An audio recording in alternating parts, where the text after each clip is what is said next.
Morning, my dear students. Welcome back to my classes. Today's class we will be continuing the data structures. So in continuation to the previous topic, today also we will be discussing queues. Queue and stacks are a linear data structures and also they are non-primitive data structures. So queue is an ordered collection of data elements, so which I will be telling you in detail. So this topic belongs to data structures, which is chapter number 4, and today's topic is queues. Previous class also we had a discussion on queues. We will be continuing queues. So let us check out the weightage. As you all know, it is 14 marks. You will be getting for annual exam. So you will have to study 1 mark 1 question, 3 marks 1 question and 5 marks 2 questions. 5 mark questions, most probably there will be a algorithms coming from this chapter. Let us just recall the topics what we have studied in the previous class. In the previous class we had discussed about program to pop an element from the stack, how we can remove the element, that we had discussed. We had learned what is queue. Queue is an ordered collection of data elements where the operations are performed at two ends. One is the front end, the other one is the rear end. The elements are deleted from the front end and the elements are added at the rear end.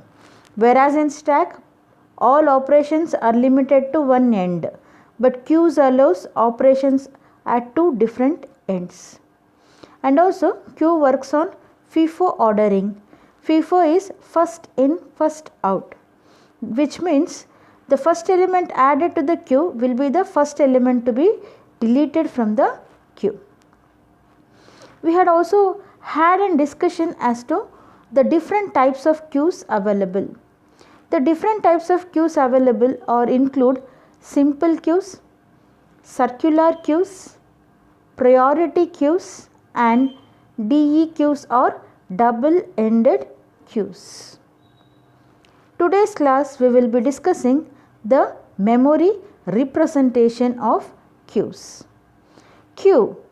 You have seen queue in our day-to-day life at many places. Many a place where you go, you form a queue. You stand in a queue and wait for your turn. As you might have observed the queue formation, the person who is standing at the first position will get first service. For example, if you are waiting for a queue, you are standing in a queue for movie tickets. The person who is standing at the first position in the queue, he will be getting tickets first. So he will go out of the queue first. Any new person coming and standing in the queue, he will be standing at the end last. That is called the rear end. That is the queues in our day-to-day life. Suppose if we have to implement or represent queue in computer's memory. Let us see how we can do that.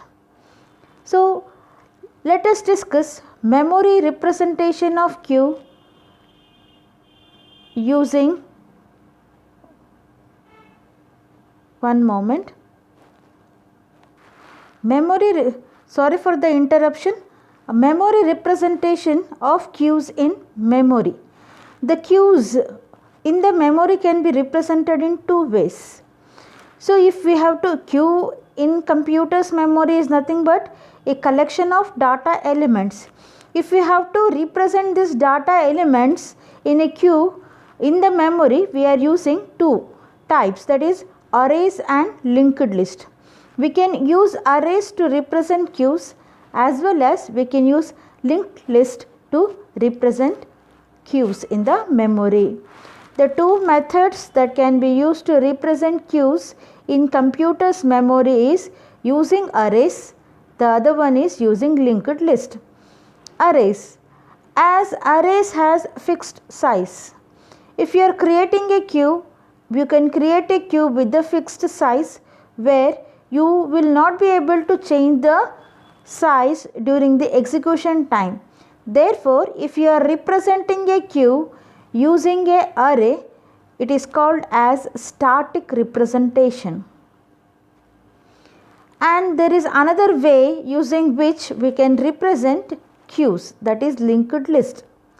If you are using linked list, n number of data elements can be added and the queue size can be changed during the execution of the program. You can create a queue of your desired size and you can change it during the execution time. Therefore, if you are to do that, you will be using a queue representing linked list. And such a representation is called dynamic representation of linked list. Let us see how we can represent a queue using arrays.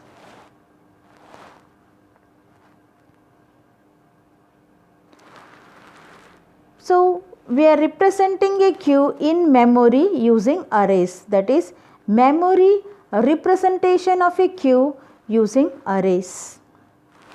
As I explained earlier, in a queue the operations are performed at two ends, front end and the rear end. So, we require two pointers, one for adding an element or inserting an element, another for deleting an element. The two pointers which we will be using to perform insertion and operation are front and rear. Q is represented in memory using linear array or single dimension array, 1D array. Let Q be a linear queue. Two pointers are required, that is front and rear. The pointer variable front contains the location of the element to be removed. As we know that a queue, the elements are removed at the front end. Similarly, we have another pointer, that is rear, which contains the location of the last element and the element will be added to the rear end. If front is equal to null, which means queue is empty. There are no elements in the queue. If rear is equal to n minus 1, which indicates queue is full. So, front is equal to null, that means empty queue. A empty queue is indicated by front is equal to null. Front is equal to null condition indicates empty queue. Likewise, rear is equal to n minus 1 indicates the queue is full. These two conditions are required while inserting an element or deleting an element from the queue.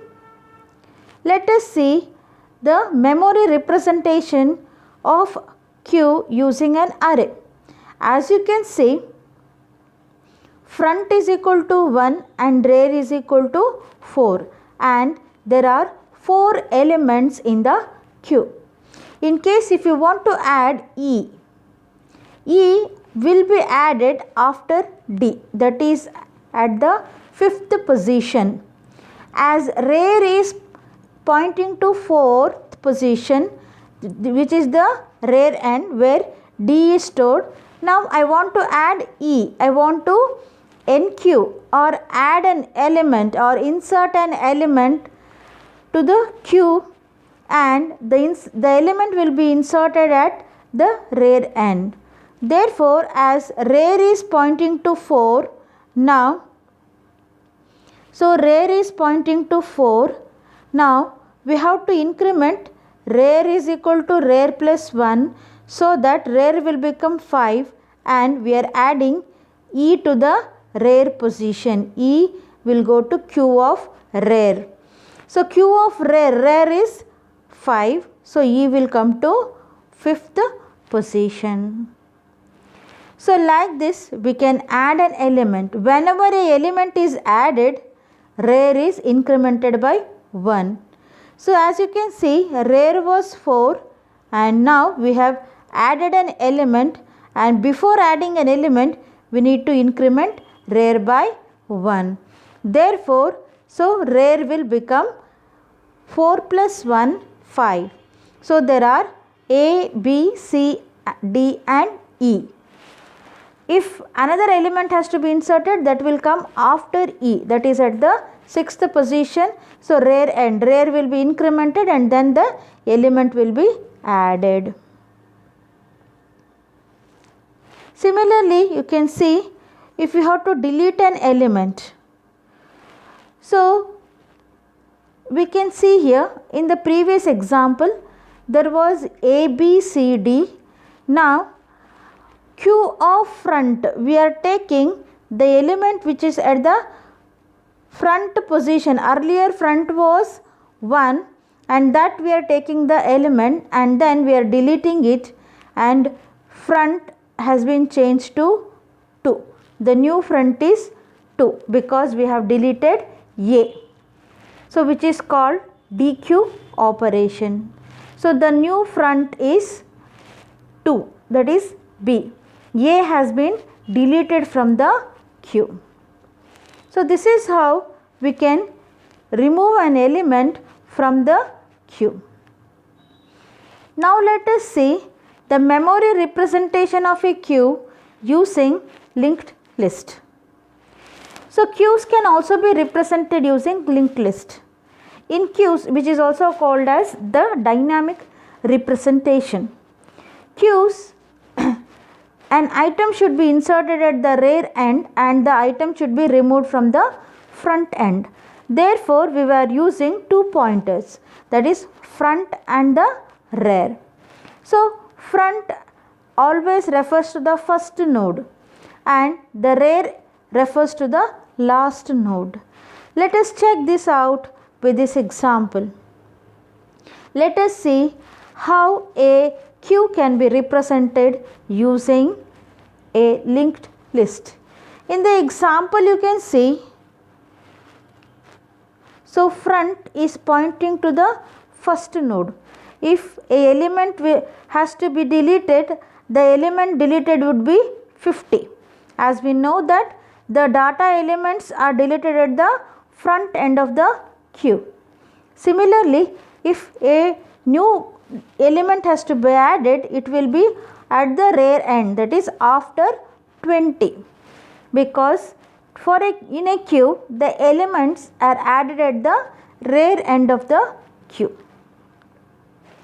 In the next example you can see, now 75 has been enqueued or inserted. If 75 has to be inserted, 75 comes after 20. Earlier rear was 20 and now 75 is added, that is new rear is 75. Rear has to be pointing to the last node in the linked list. So as you can see in the first example we have front node is 50 and the rear node is 20. Front is nothing but the first node, rear is nothing but the last node. Now we want to add 75. 75 will be added at the rear end. Therefore, the new rear will be 75.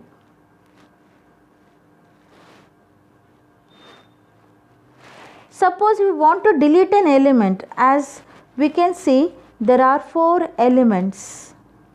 Now we want to perform DQ operation. DQ is deleting an element. As we note that from a queue, the element at the front end will be deleted. Therefore, the element deleted will be 50. So 50 will be deleted. Therefore, the new front is 25. So this is how a queue can be represented using linked list.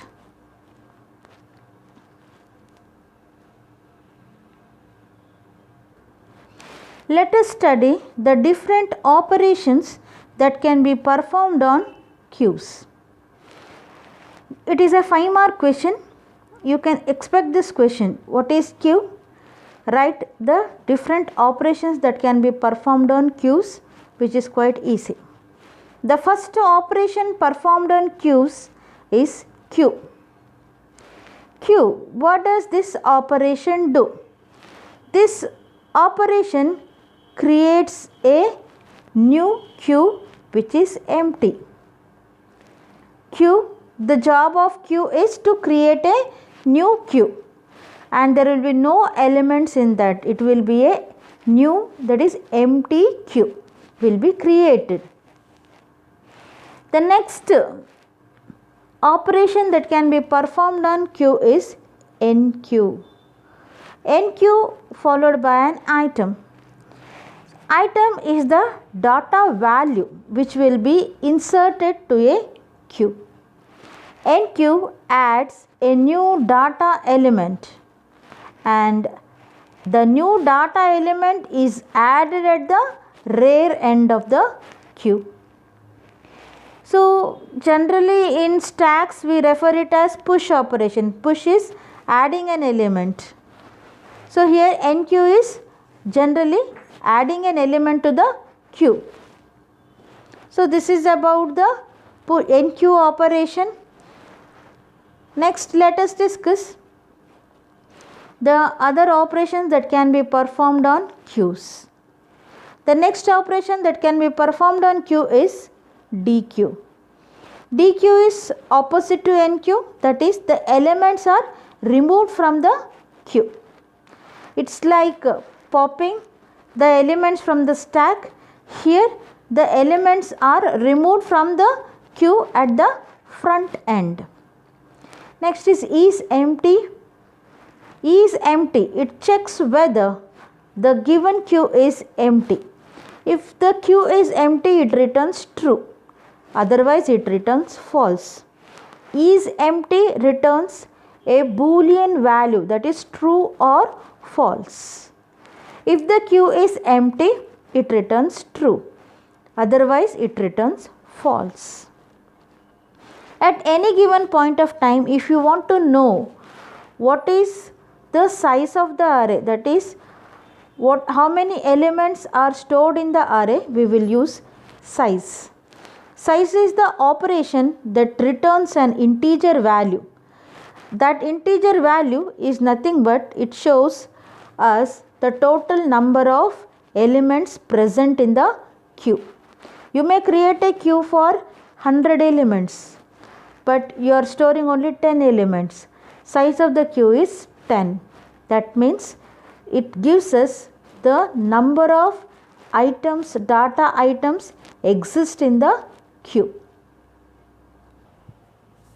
Let us discuss how an element can be inserted to the queue. Algorithm for insertion. As we know that the element to a queue can be inserted at the rear end. So we require two pointers. One is the front pointer, the other one is the rear pointer. So let Q be the array which consists of n elements. That means a queue can store n elements. N is the maximum size of the elements that can be stored in the queue.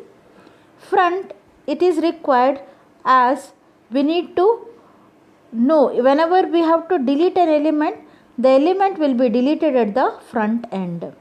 Similarly, whenever an element is added, it will be added at the rear end. And item is the data element which will be inserted. Let us check out the algorithm for performing insertion operation or enqueue operation to the queue.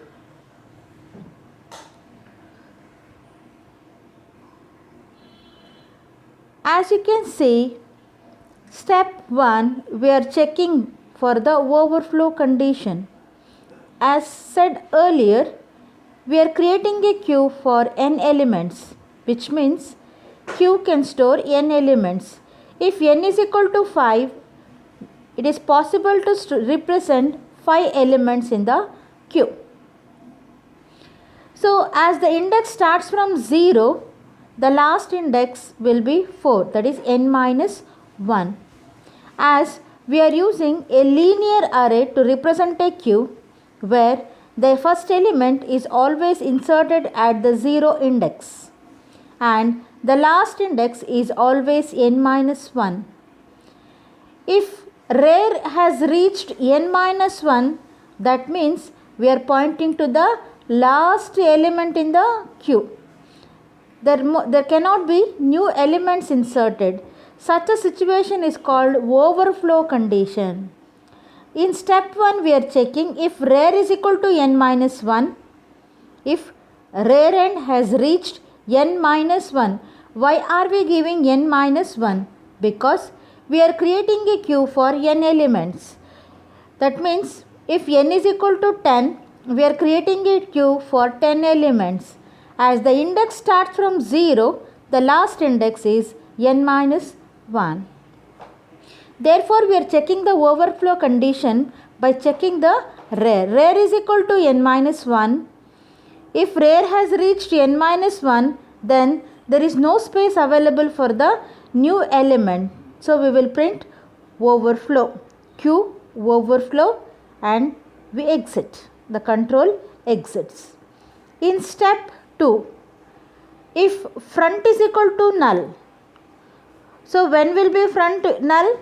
When the queue is empty. If the queue is empty, then we are making front and rear both as 0 because when queue is empty, now the element which we will be adding is the first element. So front and rear will point to 0. So imagine already there is there are elements in the queue. So if already there are elements in the queue, we increment the rear. Rear is equal to rear plus 1. So we are incrementing the rear before adding the new element. So by making rear is equal to rear plus 1, and then we are copying or we are adding the data item to the queue at rear end, and then we exit. So in step 1, we are checking the overflow condition. In step 2, we are checking whether queue is empty. If queue is empty, the element what we will be adding is the only element in the queue. So we make front and rear as 0. Otherwise, if there are already data in the queue, we increment the rear by 1 and then we add the new element to the rear end. Return, control returns. Next comes the algorithm for deletion. While deleting, front is very much required, very much important, because in a queue the elements are deleted at the front end. Let us consider queue as an array with n size. Front is required because the elements will be deleted from the front end, and rear contains the elements where the new elements can be inserted. Now we require front, that is because the element will be deleted from the front position. Let us check the algorithm and see how this can be done. Algorithm for deletion or DQ. Step 1. As we know that if queue is empty, there are no elements, from a empty queue we will not be able to delete any data. In step 1, we are checking if front is equal to null, then we will print queue is empty or underflow. Otherwise, we will delete the element which is at the front position, and we are checking if front is equal to rear. That means when front and rear will be equal if there is only one element, and after deleting both we are making front and rear as null. That means if front is equal to null, there will be only one element. and we are going to delete that element. After deleting one element, the queue should be empty. Therefore, we make front and rear as null. Otherwise, we just increment the front by 1. Front is equal to front plus 1. I shall repeat the algorithm. In step 1, we are checking if front is equal to null, that is queue is empty. When the queue will be empty? If there are no elements. If there are no elements, we will not be able to perform deletion. So queue is under flow. Otherwise, we will delete an element at the front end. Then we are checking if the only element we are deleting is in the queue. That means the queue contains only one element. When will a queue contain, how will we know that queue has only one element? By checking the rear and front. If rear and front are equal, then we are deleting the element and then we are making rear and front as null to indicate the empty list.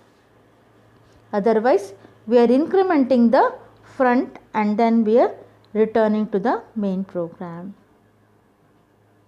So this is about the deletion operation. So let us check the different applications of queues. The different applications of queues include simulations. They are used in operating systems. In operating system, they are used for many purposes. Operating system often maintain a queue of processes, as we know that there will be multiple processes running in the operating system. To have a track of the processes which are running, queues are used. Processes, queues are used. A queue which holds number of processes which are in the running state. Maintain a queue of processes that are ready to execute or that are waiting for a particular event to occur. Queues are used in multi-programming platform systems. Multi refers to more than one. Multi-programming refers to more than one programs concurrently running in the memory. If computer or the operating system has to maintain a record as to how many programs are running, which programs are running and which programs are waiting for its execution, a operating system maintains a program queue. In the queue, there will be list of programs which are in a running state or which are available in the memory.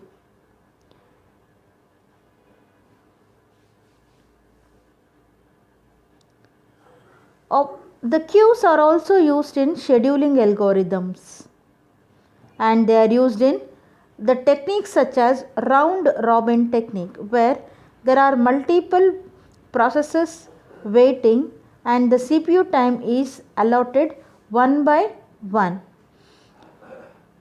Queue is also used in printer server routines, and also it is used in various application software. Operating system also maintains a queue of processes which we have studied earlier. This is about the different applications that are performed by queues. Hope you have followed what I have explained. Kindly maintain a notes, prepare a notes, and also attend the test of 10 marks which is given along with this video. Check how much you have understood. Make a note of if any doubts you have. We shall have a discussion and we can clear the doubts later on. Have a great day. Thanks for patience listening.